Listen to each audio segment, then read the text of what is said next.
আমাদের গজেরিয়ার একেবারে শেষ প্রান্ত। গজেরিয়ার ওপার হচ্ছে আমাদের মুন্সিগঞ্জ সদর এবং গজেরিয়া উপজেলার শেষ সীমারেখায় এখন আমরা দাঁড়িয়ে আছি।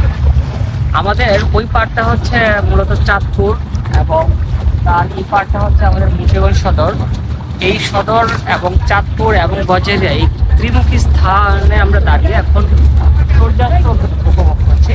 তো এইখানে প্রচুর পরিমাণ লাইটার জাহাজ নোঙর করা আছে এবং এখন সূর্যাস্ত যাচ্ছে। সূর্যটা প্রায় অর্ধেক অস্তমিত হয়ে গিয়েছে, তো কিছুক্ষণের মধ্যে সন্ধ্যা নেমে আসবে এবং এইটার যেই প্রাকৃতিক যে নৈসর্গিক একটা দৃশ্য সেটা আপনি কখনোই এখানে না আসলে পাবেন না। এখানে আসলে অনেকটা কক্সবাজার কিংবা কুয়াকাটার মতো ফিল পাওয়া যায়।